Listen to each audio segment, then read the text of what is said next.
조국 장관은 개인 일정이라 이렇게 이야기했고요. 본인은 어떤 검찰 조직 문화에 대한 어떤 대대적인 개혁을 이야기하고 싶었지만 불행히도 언론은 그보다는 다른 문제에 집중했습니다. 직접 이야기 들어보겠습니다. 지금 아내분하고 그다음에 오촌 조카에 대해서 의혹이 계속해서 불거지고 있습니다. 몇 가지만 좀 질문이 오늘은 오롯이 추모의 시간이니까요. 양해해 주시기 바랍니다. 아니, 아내분이 자택 PC 하드디스크를 교체할 때 자리에 계셨습니까? 장관님. 증권사 직원이 아내 그 PC 하드디스크를 교체할 때 장관을 마주쳤다고 하셨는데 혹시 그때 만나셨습니까? 그때? 아니 그럼 증권사 직원에게 아내를 도와줘서 네, 고맙다, 감사하다라고 말을 했다고 했는데 이게 혹시 사실이 맞습니까?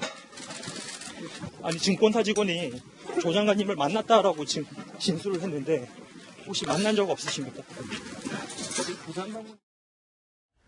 네, 집요하게 어떤 조국 법무부 장관 일가의 어떤 의혹에 대해서 파고드는 기자신문에 대해서 묵묵부답으로 일관했는데 좀 어려운 질문인데 누구한테 물어? 박자님. 네, 저거 기자가 나쁜 겁니까? 법무부 장관 이 회피하는 게 이상한 겁니까? 저는 우리 통상 그렇게 하잖아요. 이제 기자들이 물어보는 거는 국민을 대신해서 물어본다라고 네. 얘기를 하는데 저는 저런 의혹에 대해서 충분히까지는 아니어도 답변을 네. 줘야 된다고 생각을 하고요. 그러니까 네. 짓궂을 수 있고 그다음에 뭐 추모회장에 가서 기자들이 왜 저런 질문만 하느냐라고 반론을 할 수도 있지만 네. 충분히 물어볼 수 있는 질문에 대해서 물어본 것 아닌가라는 생각이고 네. 이게 왜냐하면 사실은 지금 검찰 수사가 많이 진행되고는 있지만은 조국 장관이 과연 지금 추석 연휴에 저렇게 김 전 검사의 그 묘소에 가서 저런 이미지 정치를 해야 되느냐 아니면 지금 이 시간이라도 좀 더 법무부 일을 많이 파악해야 되냐 이건 논란이 있을 수가 있어요. 그렇죠. 그러면은 네. 누구나 물어보는 질문에 대해서 그리고 워낙 국민적 관심이 많은 사안이잖아요. 그러니까 네. 저는 충분히 물어볼 수 있었다 싶고 답변을 했어야 된다.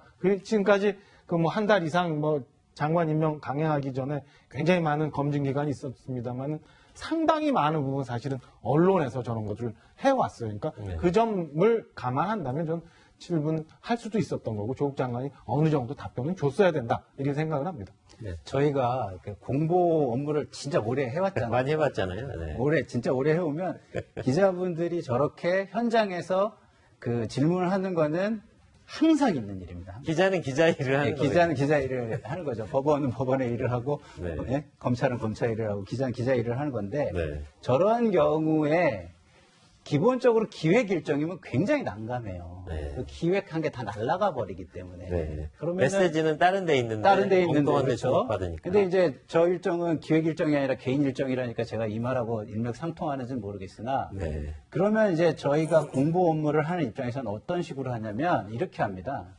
오늘은 이 일을 위해서 한 거니까 이거에 좀 집중해서 질문을 해주시고 네. 기자분들이 궁금해하시는 거는 이따가 저녁 때 뭐 따로 자리를 마련해서 답변을 해준다든가 아니면 내일 아니면 며칠 아하. 뭐 이런 식으로 해가지고 따로 네. 자료를 마련을 해주면서 빠져나가는 게 좀 일반적으로 많이 쓰는 방법 중에 하나거든요. 네. 근데 어쨌든 저렇게 묵묵부답으로 하시는 거는 조금 기자들 입장에서 계속 질문을 하게끔 만드는 거죠. 왜냐하면 본인들 입장에서는 기약이 없으니까 지금 조 장관을 지금 아니면 또 언제 또 볼지 언제 질문을 할 수 있을지를 전혀 알 수가 없잖아요. 그런 차원에서 네. 본다면 기자분들도 당연히 저럴 수밖에 없는 것 같다 이런 생각 듭니다. 네.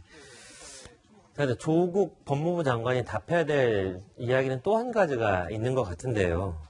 본인은 몰랐다 이렇게 이야기를 하고 있지만 법무부의 어떤 지휘부들이 이번 사건 관련해서 윤석열 검찰총장은 좀 빠져 있어라 이런 제안, 아이디어 차원의 제안이었다고는 하지만 그런 제안을 했다는 것 역시 밝혀지지 않았습니까? 자, 그 부분은 그냥 조용히 없었던 것처럼 넘어가기는 좀 중대 사안이라고 봐야 되지 않겠습니까? 중대 사안인데 네.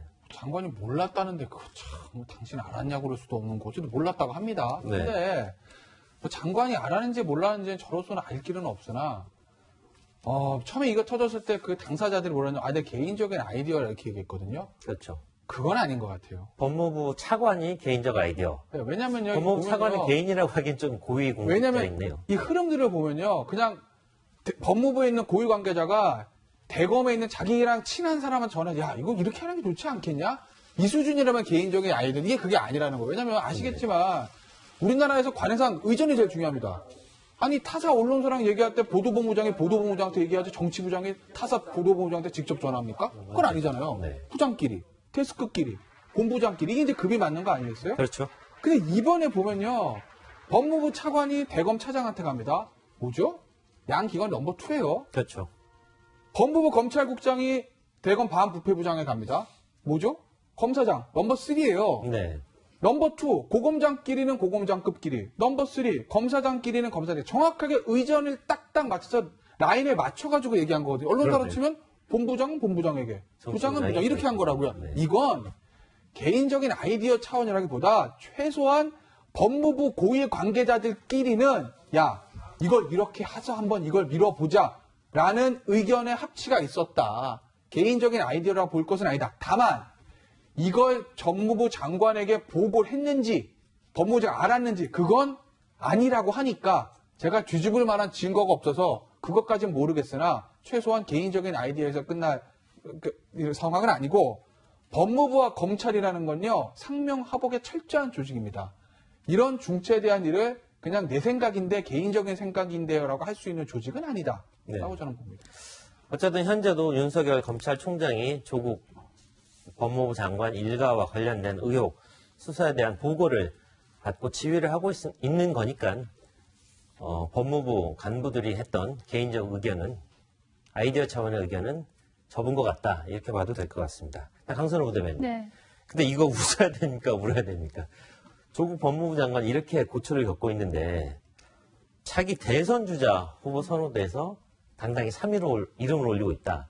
이 얘기는 어떻게 봐야 됩니까? 그 차기 대선 후보 이런 여론조사를 하는 게 지금 이 시점에서 큰 의미를 가지는 건 아니라고 네. 생각을 합니다. 내일 당장 대선에 있는 거 아니니까요. 그렇죠. 그리고 이런 그 류의 어떤 여론조사는 주로 좀 그 당시에 굉장히 많이 화제가 되는 사람한테 이렇게 많이 클릭을 하도록 아니면 대답을 하도록 돼 있는 구조라고 지명도나 생각해요. 또 인지도 조사의 성격도 좀 있는 거죠. 왜냐하면 이게 만약에 대정부 질문 국면이었으면 저는 이낙연 총리의 어떤 그 지지도가 훨씬 더 높이 올라갔을 거라고 생각을 네. 하거든요. 그리고 뭐 보수 쪽에서는 지금 현재 거론되고 있는 사람이 황교안 대표밖에 없으니 그리고 네. 조국 국면에 있어서 황교안 대표가 계속해서 또 목소리 많이 내지 않았습니까?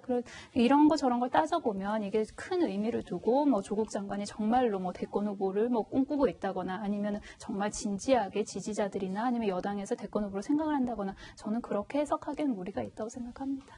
그럼에도 불구하고 박정환 대표님, 그럼에도 불구하고 저 숫자란 게 뭐 국민들이 그냥 움직인 건 아닐 거고요. 7이라는 숫자가 나온 건.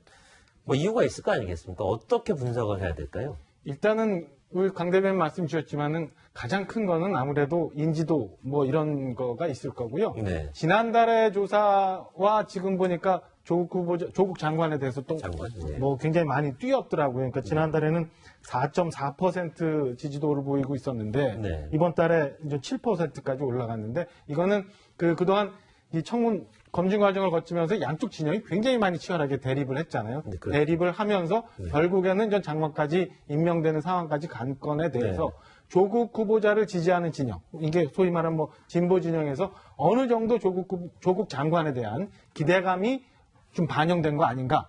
결국에는 이 건이 지금처럼 진행되느냐 아니면 검찰 수사를 통해서 굉장히 또 다른 팩트가 나와서 장관직을 수행을 계속할 수 있느냐 없느냐에 따라서 이제 선호도가 높아지느냐 떨어지느냐도 가름할 만한 주요 대목이라고 보여집니다. 네, 어쨌든 조국 법무부 장관의 법무부는 검찰의 어떤 힘빼기 작업을 계속 할 거고요. 뭐 비대하게 강화됐던 권력 같은 것들은 좀 조정을 좀 해줄 필요는 당연히 있겠지만 어쨌든 이번 청문회 과정에서 그 조국 장관 쪽에서는 검찰이 지나치게 정치적인 행동을 보였다. 또 피의 사실 공표하는 그런 과정에서 형평을 잃었다. 이렇게 보는 거 아니겠습니까? 그러니까 검찰에 대해서 그런 시각은 당연히 있을 수 있다고 봅니다. 네. 그렇지만 실체적인 결론이 가장 중요한데 지금 상황에서 조국 장관에 대해서 실체적 결론을 안 낼 수 있는 건 아니잖아요. 네. 그러면은 그 검찰이 제 일을 할 수 있게 놔두고 봐주는 건 너무너무 중요한 거라고 저는 봅니다. 네. 근데 그 과정에서 검찰 개혁이라는 또 중요한 그 우리의 임무가 있는데 그렇죠. 그거를 하려면 저는요 이 수사의 공정성을 해쳐서는 안 된다고 봅니다. 네. 수사의 공정성을 해치지 않으려면 제가 계속 방송에서 얘기하지만 4가지가 있습니다. 네. 하나는 법무부가 이 수사와 관련해서는 절대 보고를 받으면 안 됩니다. 네. 근데 그거는 장관이 안 받는다고 안 받는 게 아니라 차관과 검찰국장이 받지 말아야 돼요. 그러니까 이 수사와 관련해서 절대 보고 받지 말아야 그 장관이 안 받겠다가 법무부가 안 받겠다라는 뜻이어야 한다라는 게 하나 있고요. 조직 전체가. 예. 두 번째는 수사팀에 대한 인사와 관련된 이야기를 하면 안 됩니다. 그렇죠. 수사팀에 영향이 갈 만한 인사와 관련된 이야기. 그리고 수사팀을 압박하려면 감찰과 관련된 이야기. 그리고 또 다른 기관을 이용한 압수수색, 그러니까 경찰이 되겠죠. 이런 것들이 벌어지는 걸 처음부터 가장 우려했고 제가 처음부터 이게 방송에서 3-4번째 말씀을 드리는데 이런 것들이 잘 지켜져야 법무부가 법무부만의 일을 한다는 진정성을 국민한테 자신 있게 이야기할 수 있다라고 네. 저는 봅니다. 예. 어떤 경우라도요, 법무부와 검찰이 이렇게 대립하는 모습을 보이는 것은 국민들 눈에 보기에도 볼썽사나운 모습이 아닐까 하는 생각이 드는 것 같습니다. 저희가 준비한 4번째 주제로 이어가겠습니다.